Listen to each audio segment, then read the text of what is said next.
Hola queridos estudiantes, hoy damos inicio a la unidad 2 del mundo bipolar, proyectos políticos, transformaciones estructurales y quiebre de la democracia en Chile. Recuerden que nos estamos guiando por la priorización curricular emanada del Ministerio. Para poder examinar el quiebre de la democracia en Chile, debemos ponernos en contexto de la Guerra Fría.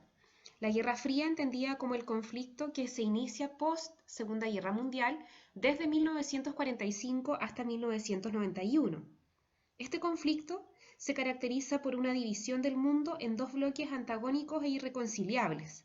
Por eso hablamos de un sistema bipolar. Por un lado, vamos a tener al bloque capitalista liderado por Estados Unidos y por el otro lado vamos a tener el bloque comunista liderado por la Unión Soviética. Explico esto porque debemos entender que en este marco de Guerra Fría, el triunfo de Allende representa para Estados Unidos una gran preocupación, ya que ven a este gobierno de la Unidad Popular, liderado por Salvador Allende, como una extensión del comunismo en Latinoamérica. Es por esta razón que la potencia norteamericana va a intervenir a través de acciones encubiertas de organismos de inteligencia como la CIA, y financian algunos partidos políticos, algunas organizaciones y medios de comunicación de oposición.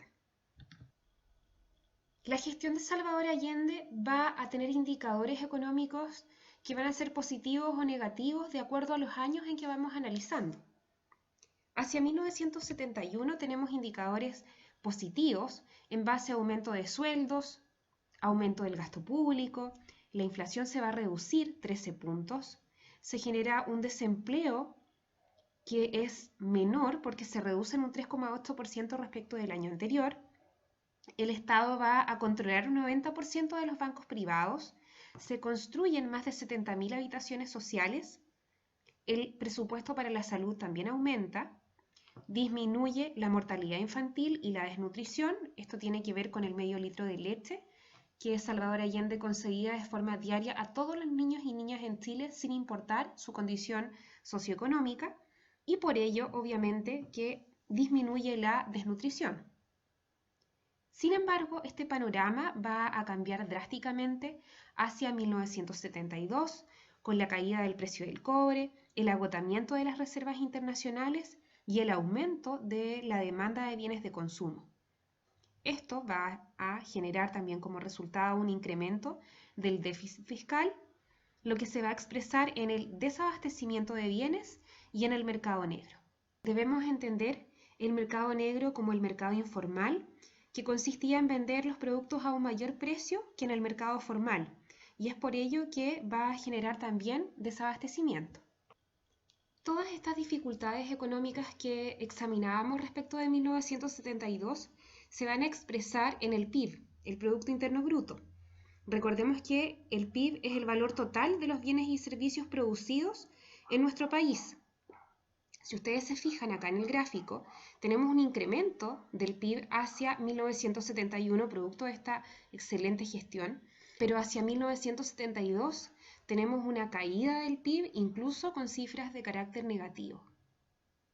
A raíz de estas cifras negativas es que el desabastecimiento de bienes de consumo básico obligó al gobierno a aplicar medidas de racionamiento que agudizaron aún más el escenario político y social complejo que estaba ya en estado crítico. Como les comentaba hace un rato atrás, la intervención de Estados Unidos se da en este marco de temor de extender el comunismo en Latinoamérica y es por ello que se despliegan una serie de acciones para evitar que esta situación ocurra. El intervencionismo de Estados Unidos se dejó sentir desde hace mucho tiempo en Latinoamérica, incluso con doctrinas como la doctrina Monroe, que planteaba que América era para los americanos, pero entendiendo a los americanos como los norteamericanos.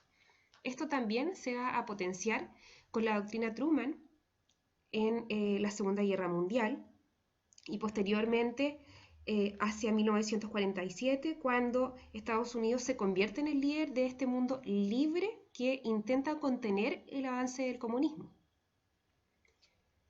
Es por ello que a través del presidente Richard Nixon se despliegan estas acciones que comentábamos, por ejemplo a través de la CIA y recabando información, Por otro lado, tenemos el financiamiento directo e indirecto de Estados Unidos, que se va a expresar, por ejemplo, en intervención militar, como el mismo golpe de Estado del 11 de septiembre. E incluso antes podríamos señalar que existe la intención primero de que Salvador Allende no sea electo y luego de sabotear la gestión de Salvador Allende a través de un bloqueo económico. Todo ello buscaba finalmente desestabilizar la economía chilena. Esto que les estoy planteando no es una apreciación personal. Les recuerdo que Nixon planteó que su objetivo era hacer chillar la economía chilena y es una de sus frases más célebres. El 9 de septiembre de 1973, el presidente Salvador Allende informa a los comandantes en jefe que llamaría a un plebiscito para poder terminar con toda la crisis política pero también económica. Ese mismo día, los comandantes en jefe se organizaron para poder evitar este plebiscito.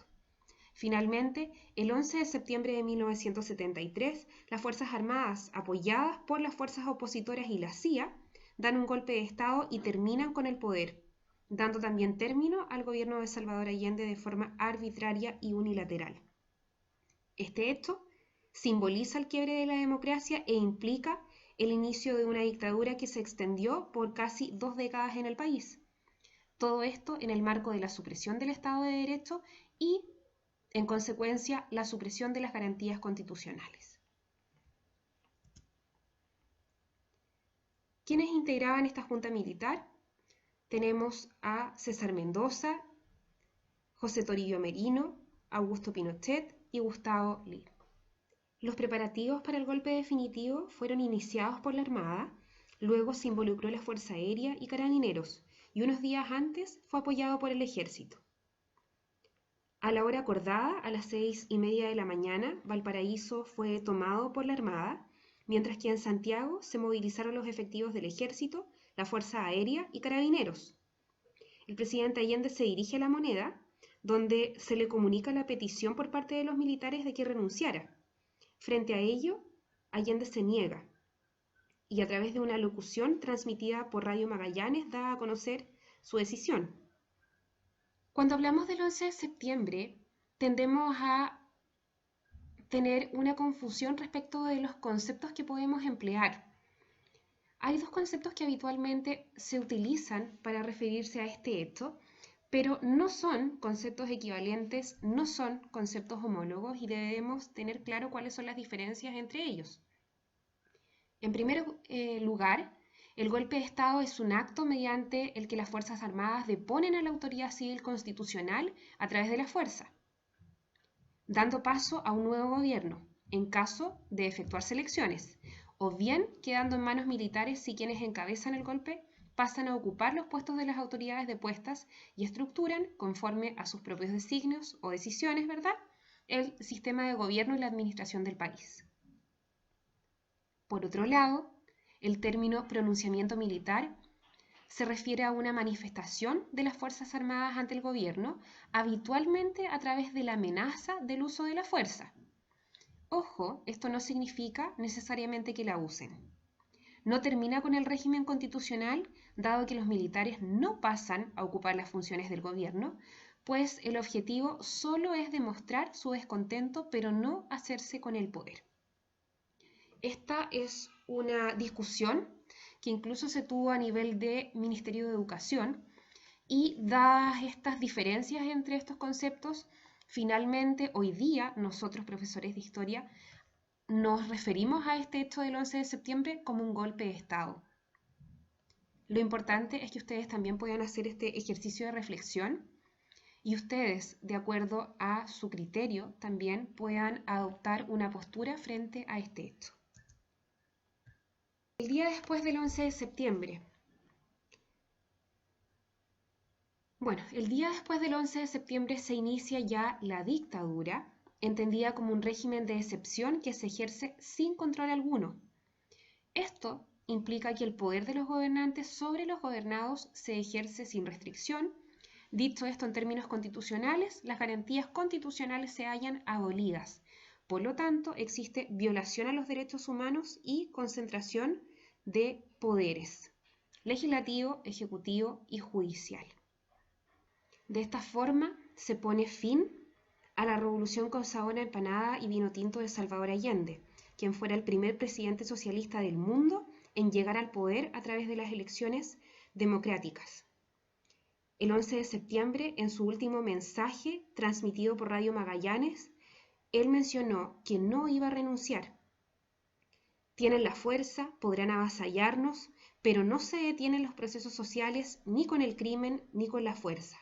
La historia es nuestra y la hacen los pueblos. Espero que les haya quedado claro. Recuerden que si tienen alguna inquietud me pueden escribir a mi correo institucional del colegio. Los dejo con un video para que puedan reflexionar en torno al tema que hemos analizado hoy. ¡Nos vemos! Yo cumplo una tarea. Yo no estoy ahí para satisfacer una vanidad personal, ni honores. Yo soy un luchador de toda mi vida. He dedicado mi esfuerzo y mi capacidad a hacer posible el camino del socialismo. Y cumpliré el mandato que el pueblo me ha entregado. No defiendo una cosa personal, defiendo al pueblo de Chile en su justo anhelo de hacer las transformaciones que le permitan vivir en dignidad, con un sentido nacional distinto y hacer de Chile un país independiente, dueño de su propio destino. El 11 de septiembre de 1973, el Palacio de la Moneda, en el corazón mismo de Santiago de Chile, despierta en llamas. Cerca de las 11 de la mañana, tanques y aviones de las Fuerzas Armadas, bajo órdenes del general Augusto Pinochet Ugarte, abren fuego contra el edificio presidencial.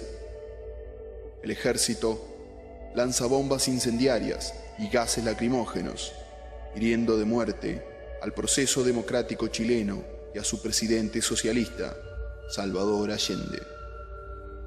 Minutos antes, a las 10:15 de la mañana, Allende emitía su último mensaje al pueblo chileno a través de Radio Magallanes. La última oportunidad en que me pueda dirigir a ustedes. La Fuerza Aérea ha bombardeado las torres de Radio Portales y Radio Corporaciones. Mis palabras no tienen amargura sino decepción. Ante estos hechos, como me acaba de decir a los trabajadores, yo no voy a renunciar. Tienen la fuerza, podrán avasallarnos, pero no se detienen los procesos sociales, ni con el crimen, ni con la fuerza. La historia es nuestra y la hacen los pueblos. Momentos más tarde, el general Palacios se adentra en el Salón Independencia de la Casa de la Moneda. El cuerpo de Salvador Allende yace sin vida. Palacios se comunica con el oficial de radio y entrega su breve y fatídico informe. Misión cumplida, moneda tomada, presidente muerto. El fuego, las muertes y el apoyo del gobierno de los Estados Unidos, bajo la presidencia de Richard Nixon, instauraron un modelo económico neoliberal y transformaron el golpe militar chileno en el más violento de la historia latinoamericana del siglo XX. Tan solo en sus primeros 6 meses al poder, la dictadura al mando de Augusto Pinochet asesinó cerca de 10.000 personas y en un año realizó 90.000 detenciones, extendiendo la oscuridad y la violación sistemática de los derechos humanos hasta el año 1990. Trabajadores de mi patria, tengo fe en Chile y su destino. Superará otros hombres este momento gris y amargo donde la traición pretende imponerse. Llegan ustedes sabiendo que mucho más temprano que tarde, de nuevo, abrirán las grandes alamedas por donde pase el hombre libre para construir una sociedad mejor. ¡Viva Chile! ¡Viva el pueblo! ¡Vivan los trabajadores!